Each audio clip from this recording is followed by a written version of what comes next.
Ini prosedur pelaksanaannya. Ini praktisi. Jadi ya jangan pakai pasarnya. Saya dikit nggak apa-apa, tapi nggak pakai pasar. Ini alat alatnya disiapkan. Ini ya, oke. Anda ini terkait dengan tadi ditanya, apakah terlalu lama tidak nanti berdasarkan dulu sederhana. Bisa ditanyakan secara nanti. Ini kalau nanti pakai di rumah, contohnya terkait dengan kondisi klien tadi, apakah menggunakan video jantung, ya, apakah lelah, ya, nanti berarti kalau tidak semua itu berarti pasien apa? Keluarnya punya pusing dari kepala. Ini keluar utama, kaki duduk, kaki kesemutan, keluar tambahan kulit di kepala. Nah, pada kondisi seperti ini, pasien boleh kelayakan boleh dipijat, teknik manipulasi dengan tonifikasi. Kemudian ini apa? Informasinya, informasinya. Jadi cara pengisahnya begini.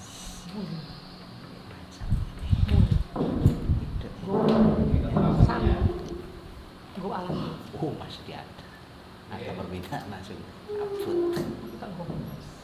Ketika pasien berinisial, pasien mengalami gangguan kesehatan, kota aplikasi, maka pasien diperiksa.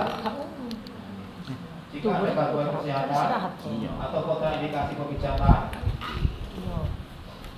untuk aku bagian mak ya. maka kondisi seperti ini untuk tahap pemula tidak perlu dipijat. Untuk pemula ya, untuk yang relaksasi. Tapi sebaliknya, jadi ketika kondisi seperti ini, misalnya kondisinya pasien kondisinya ada di tempat kota indikasi tadi, kita berhak untuk menolak supaya kalau ada apa-apa kita bisa Aman. tidak bisa aman. Dan nanti kadang korpro itu akan melindungi anggotanya terkait dengan SOP. Jadi ketika melanggar SOP, korpro tidak bisa. Nah, makanya terkait dengan ini, jadi ketika dengan menggunakan katakanlah gini, ketika ada nanti praktek dengan Anda praktek, terus kemudian menggunakan korpro yang pemijatan, ini untuk pemakaian jarum, tolong jangan di tempat praktek. Tolong dari tempat praktek ya. Kalau di tempat praktek nanti kena ya. Pasal 36 polisi benar kan? Ada laporan 36 polisi. Makanya ketika bekam, ketika Anda bukan seorang nakes, bukan perawat, bukan bidan, bekam berada di tempat praktek. Sekarang bukan tidak. Kecuali jenengan punya orponya PBI boleh. Kemarin saya barusan awal bulan kemarin saya barusan ini Zoom dengan Dinkes Jawa Timur tentang bekam. Disampaikan bekam kan nggak boleh ini disampaikan di Dinkesnya. Belum berdasarkan peraturan tentang kebakaran bekam nggak boleh basah. Akhirnya ketua bekamnya saya pamit dari teman temannya apa? Saya tahu juga. Ya kita sebenarnya namanya bekam ya harus basah. Kalau bekam kering itu bukan bekam namanya bekam ya harus basah.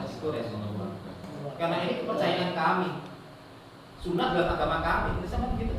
Dia tidak apa-apa, kita nggak bisa menghindari. Sing penting apa?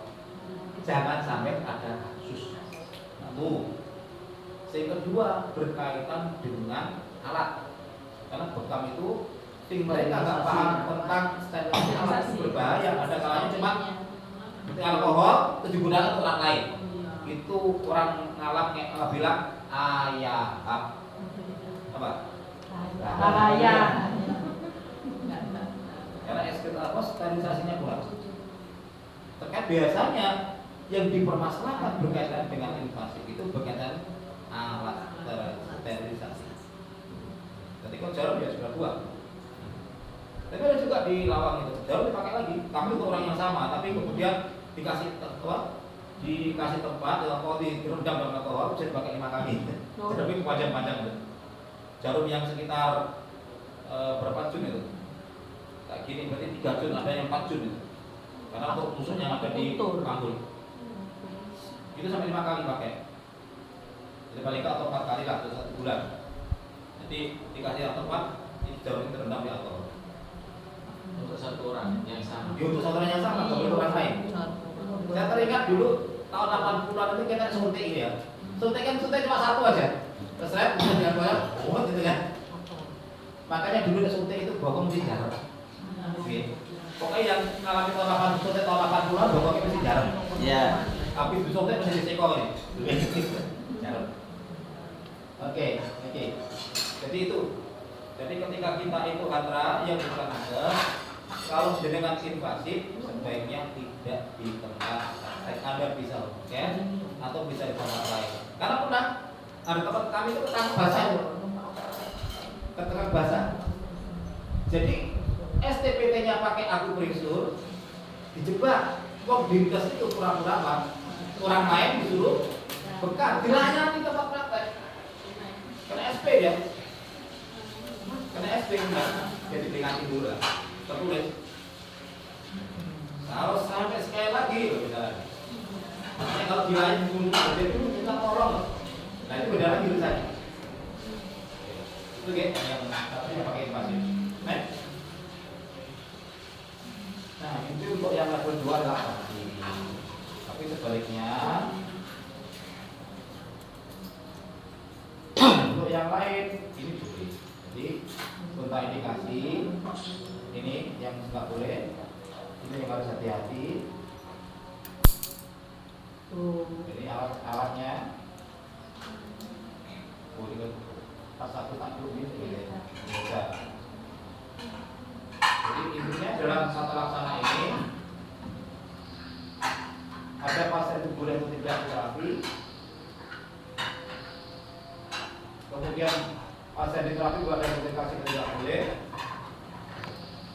Kemudian pasien boleh dipijat dengan istilah hati-hati atau ada atau ini tidak pasien yang dipijat dengan kita tidak boleh dipijat hati-hati.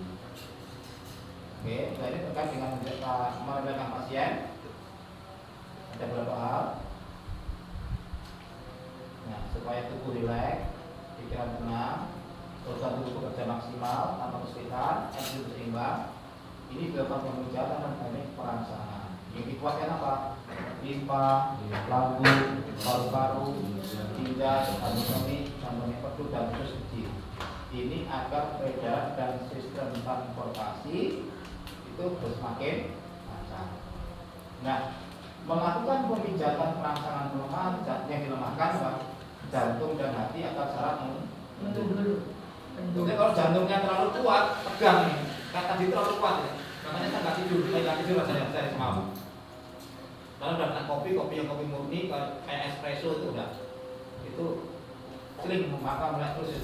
Karena semalam itu saya jam 11 itu buka laptop ke sana lihat PPT, ternyata saya bikin PPT baru PPT lagi tentang ini set ya sampai jam 1:30. Terus nggak bisa tidur tuh. Perasaan nggak tidur rasanya. Walaupun tidur rasanya nggak tidur.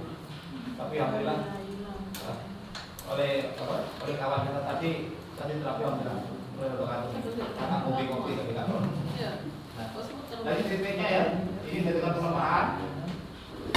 Fungsinya apa? Untuk mengendorkan saraf. Titik yang lainnya dengan teknik penguatan. Efek menenangkan pada titik biar diingat dilakukan dengan teknik mengusap pada tubuh bawah termasuk T. Jadi kalau untuk menenangkan kita mengusapnya dari betis ditarik ke bawah. Itu untuk menenangkan. Jadi pemijatan beberapa. Yang pertama, pemijatan tadi teknik rangsangan tadi dalam rangka untuk mempersiapkan otot untuk diterapi. Nah, pemijatan dengan teknik peregangan dan relaksasi otot. Nanti diadakan kakinya di stretching, diregangkan, terus kemudian dilakukan pijat teknik dasar tadi. Nah di sini maka nanti ketika memberikan hasil yang maksimal, pemijatan pada titik area efeksi tertentu akan lebih efektif apabila didahului pemijatan titik area terinfeksi yang merangsang titik area tersebut sudahnya. Misalnya kenapa sebelum kita pijat yang ini kok kita pijat bagian sistem saraf pusat? saraf dari kepala mau tulang belakang. Itu supaya saraf-saraf tadi bisa merangsang ke organ-organ yang lain, sistem saraf pusatnya. Maka disebut dengan titik pembukaan. Nah, kelebihan pijat refleksi ini yaitu pada saat pijatan yang baik akan merawat semua sistem organ tubuh, semua sistem organ tubuh dia akan bekerja dengan secara maksimal karena area pijat refleksi tidak hanya sebatas telapak kaki atau tungkai bawah saja, di punggung juga bisa, di tangan juga bisa. Nah ini, jadi kalau ini contohnya ini hipofise dipijat menghasilkan hormon-hormon yang merangsang kinerja kerja tiroid, paratiroid, dan sebagainya. Maka pemijatan titik kerja akan efektif jika dibalut dengan memijat titik hipofise atau kelenjar di bawah otak. Ini namanya titik perangsangan, salah satunya. Begitu pula hipofise akan efektif jika dibalut dengan otak besar, otak kecil dan unsur tulang belakang, karena itu sebagai sistem saraf. Ini pemijatannya. Ini urutannya. Ini titik padiragaman pemanasan, titik wajib, titik pembuka. 1, 2, 3 bayinya dari kepala. 5, 7 apa? 5, 3 ini tulang belakang. Ini jebak pembuangan cair. 3, 4 itu adalah limpa. 2, 2 ini ginjal, kandung kemih, ginjal, ureter, kandung kemih. Ini apa? Alat kelaminnya. Pembuangan padat. 28 ini adalah